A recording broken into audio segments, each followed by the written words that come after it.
I think I need to do the dishes. But outside of just the dishes, that was loud. I need to drink this coffee because today is back day. And as you can see, just a couple scoops of cocoa powder in it. Nothing too drastic today. I'm out of creamer for one thing, so I came to make a more fun flavored one.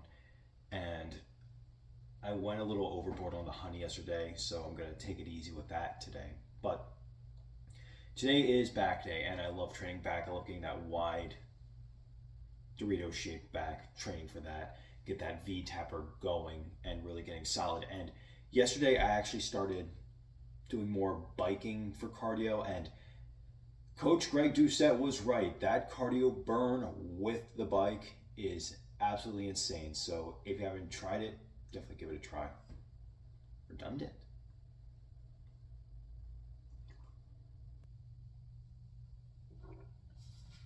But outside of that, though, we are getting closer and closer to being done with these midnight shifts, and it can't come soon enough. Today, again, I just did not have the best sleep in the world. As you can see, there's some bags under my eyes, but rather than be grocery bags full of food. But in this economy, guess I'm lucky to have one type of bag.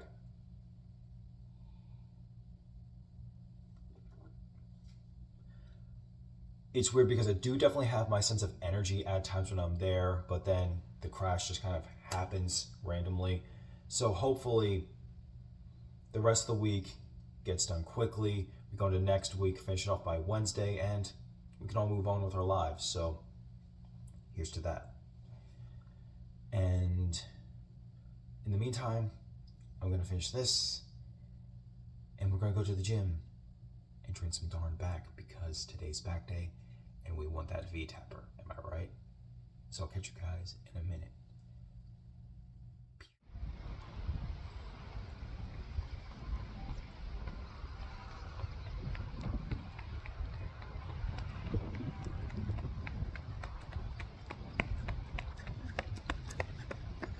I got new pre-workout.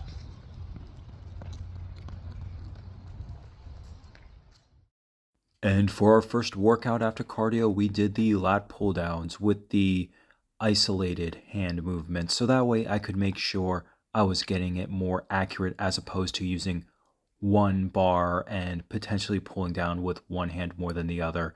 Obviously, I love doing that, but you gotta change it up every now and again. Gotta shock the system, babe.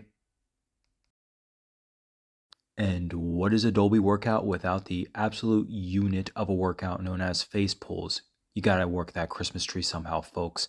And obviously, this also targets the traps, the rear delts. It hits almost everything in the back. Obviously, not everything, but I love doing it with the pause there, very slight pause, and making sure to bring the rope back myself and not just letting the machine take it back away from me. So that way I know I have the most control.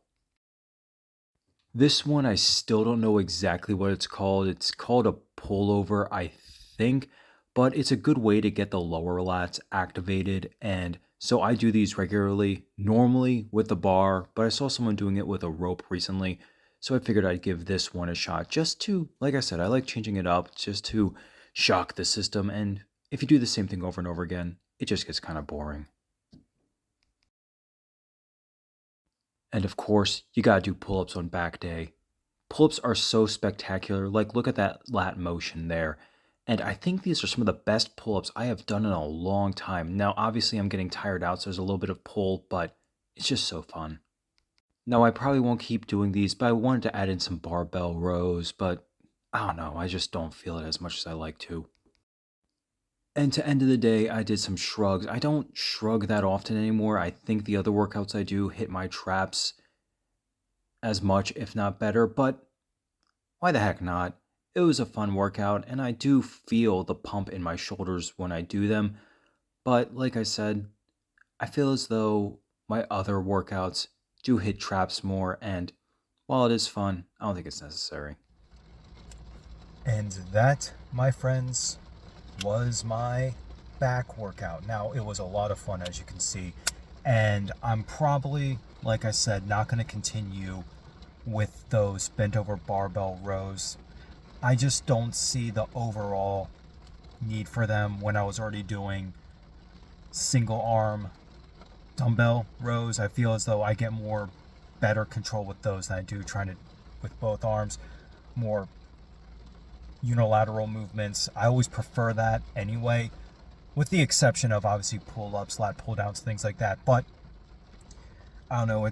I don't like being bent over that much just to do a workout that I could do much simpler with just a single dumbbell. Obviously, I have to switch arms, so it's going to take a little bit more time. But I don't think the benefits of the barbell row matches what I need. Of course, there are benefits to the barbell row. I know power lifters and strongman love it, but for me, I just don't think I'm going to continue doing it. But outside of that, and it wasn't bad to do, obviously I had fun doing it, I just don't think it works for what I am trying to do.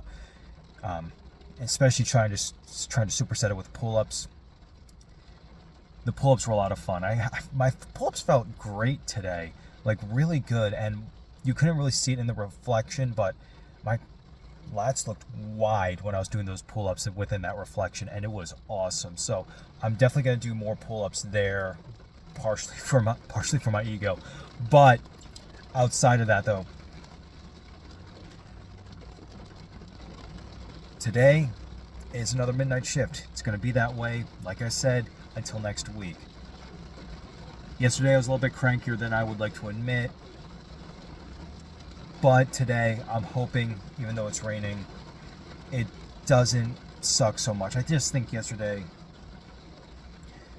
that was the day of just not wanting to deal with a lot of people. The diet stuff was really starting to get to me, and that's no excuse for being grumpy. So today, I'm going to make sure my attitude is positive no matter what happens, even if inconvenient things happen too. Because there's no sense being upset while working isn't going to make the day go by any faster, and being upset in general doesn't make things any better. Obviously, emotions have to happen every now and again. But in order to keep myself in a positive mindset, the best time to do it is when you're actually in a position that's... I'm not saying being at work isn't the best position, because we're blessed to have to go to work. Not have to go to work, but blessed to have a job, so that way we can pay bills and things like that. But the best time to be optimistic is when things are a little bit stressful, so that way you always have the discipline in. Anyway, I'm probably going to get a snack first before I head out to work, but I'll see you guys when I'm done. Peace.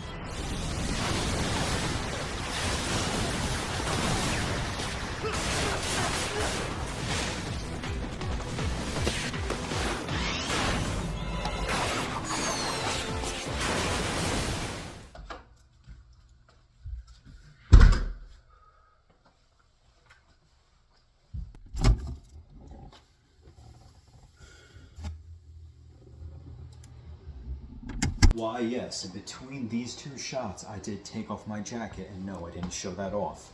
But it's time to have some fun and have our drink and end the day. Don't worry, it's non-alcoholic. So I wanted to have a serious conversation today, but that's not going to be fun right now. So I decided to change it up to something that is fun, and that's going to be me talking about how I started collecting physical media again. And why is that? Well, it's because I think a lot of people know that streaming is getting really expensive. She agrees. And sure, a lot of people used to share streaming services. Some still allow it, but a lot don't anymore. She's very much against that. She loves sharing Netflix with her grandma. But I kind of stopped subscribing to a lot of them because I only use them for like a few movies or shows, but the amount of money I spent on just those few movies or shows basically were just the cost of the DVD or Blu-ray anyway. So I figured, why spend that money if these are the only things I'm going to watch and the only things I really have interest in, especially if the DVDs are only like $10, $15. So kind of just felt like at a certain point it wasn't worth it anymore.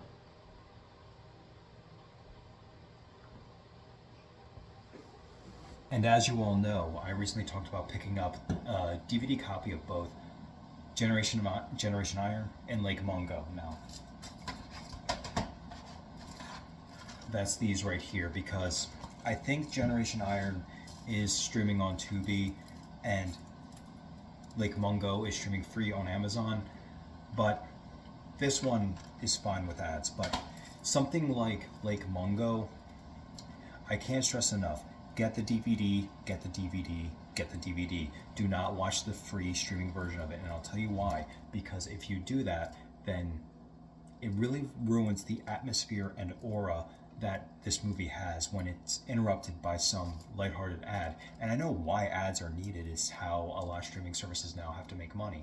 But in order to get the true authentic feeling of Lake Mungo and what it's going for, you can't have the ads in it. So spend $8, buy the DVD, or if you find it at a thrift store or used at any video store, go with that. Because if you, like I said, if you watch it with ads, it's gonna lose a little bit of magic. And a couple other movies I got recently were Ichi 1 and Wild Zero. Ichi 1 is a prequel to a movie called Ichi the Killer, and it's a very upsetting and disturbing movie. Apparently this is more of a drama, so I'm very curious about checking that out. It's the same guy who's playing Ichi too, so that's cool. And Wild Zero is just one of those bonkers Japanese movies that I have to see. Someone did upload it to YouTube, but the quality is low, and I want to support the creators that made it anyway, so figured might as well spend a little bit of money and get my own copy of it. But I think it's also important for preservation of a lot of these films because movies are an art form. It's why I got into acting. Excuse me a second, I'm gonna take a drink.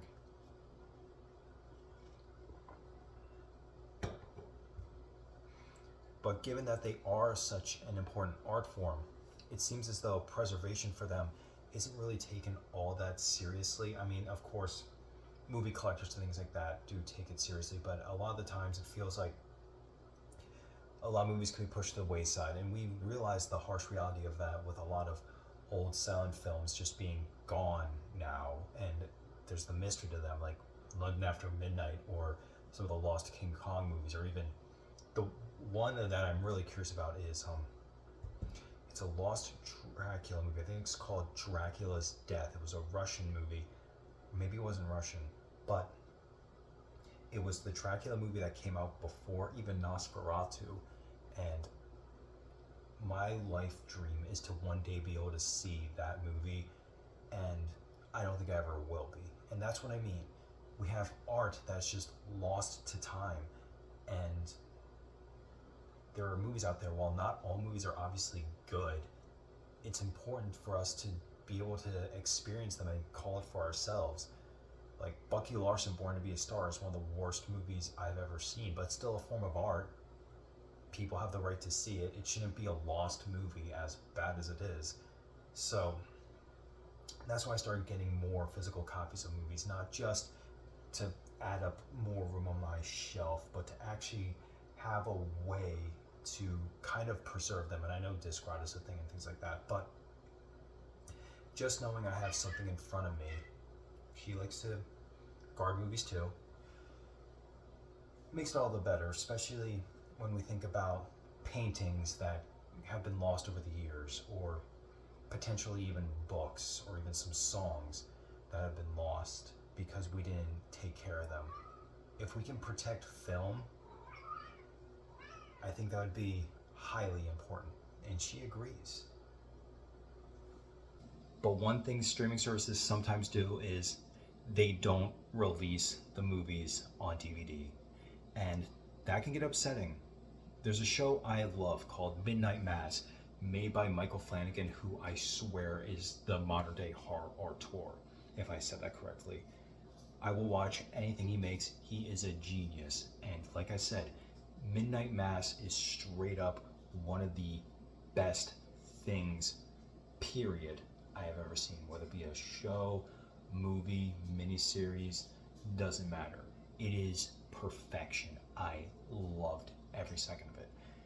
And I can't own a DVD of that, and that really does kind of suck.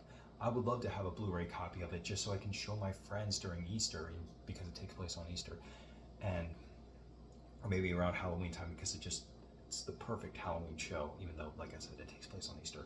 But just knowing that I can't watch that whenever I want without a subscription, like if my internet goes out or I can't afford it anymore, things like that, you know what I mean?